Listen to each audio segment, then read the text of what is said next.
अस्सलाम वालेकुम। मुझे पूछना था कि ये जो रमज़ान करीम आ रहा है, ये बाकी 11 महीनों से मुख्तलिफ क्यों है? इसमें ऐसी क्या ख़ास बात है? इसमें क्या चीज़ है जो हमें चेंज करती है? ज़रा बताइएगा।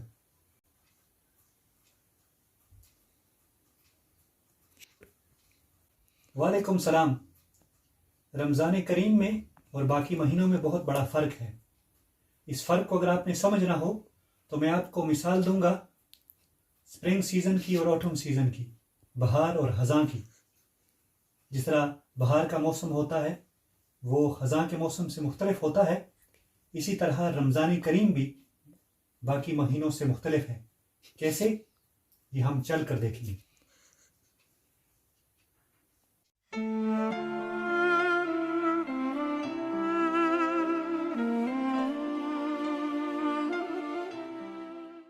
रमज़ान और बाकी महीनों में फ़र्क ऐसे ही है जैसे ख़ज़ां और बहार में, यानी जैसे स्प्रिंग में और ऑटम में फ़र्क होता है, ऐसे ही रमज़ान में और बाकी महीनों में फ़र्क है। जब स्प्रिंग आती है तो इन मुरझाए हुए इन खुश्क दरख्तों के साथ पत्ते लग जाते हैं, फूल लग जाते हैं, फल लगना शुरू हो जाते हैं। और जब ऑटम आती है तो इनसे फल फूल एक एक करके गिर जाते हैं। यही कुछ हमारे साथ भी होता है कि जब रमज़ान करीम चला जाता है तो जो कमाई हमने रमज़ान करीम में की होती है वो एक एक करके, क्योंकि हम दुनिया में खो जाते हैं, दुनिया कमाने में लग जाते हैं, बहुत ज़्यादा टाइम सर्व करते हैं, हमें रुजू इल्लल्लाह और रुजू इल्ला रसूल का वक्त कम मिलता है, तो हमारी मिसाल इन दरख्तों जैसी हो जाती है कि जिनसे एक एक करके पत्ते गिर जाते हैं। हमसे भी वो कमाई जो हमने रमज़ान करीम में की होती है एक एक करके हमसे छिन जाती है, हमसे गिर जाती है। हम जो दुनिया में खोते हैं, दुनिया के होकर रह जाते हैं, तो हमारा हाल भी इन ख़ज़ां रसीदा दरख्तों की तरह हो जाता है।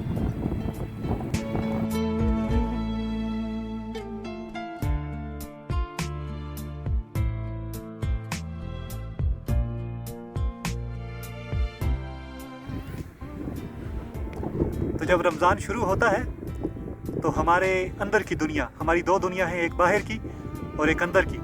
तो हमारे अंदर की दुनिया रमज़ान करीम के साथ बदलना शुरू हो जाती है। रमज़ान करीम अगर आसान अल्फाज में कहूँ तो स्प्रिंग सीज़न की तरह है।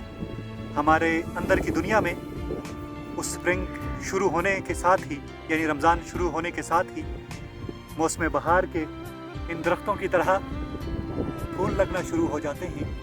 फिर हमारे साथ पत्ते लगते हैं, ग्रीनरी लगती है, हम हरे हो जाते हैं, फिर फल लगना शुरू हो जाता है।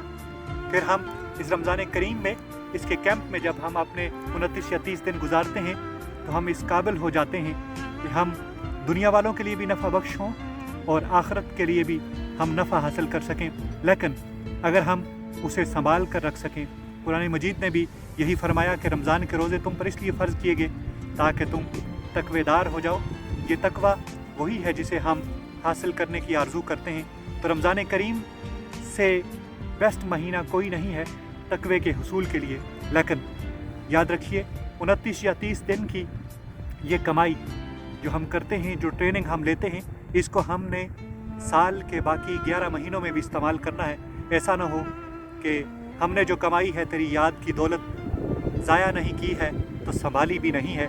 ऐसा ना हो कि जब बहार जाए तो हम दोबारा फिर ऑटम की तरह, ख़ज़ां की तरह हम बिल्कुल मुरझा जाएं।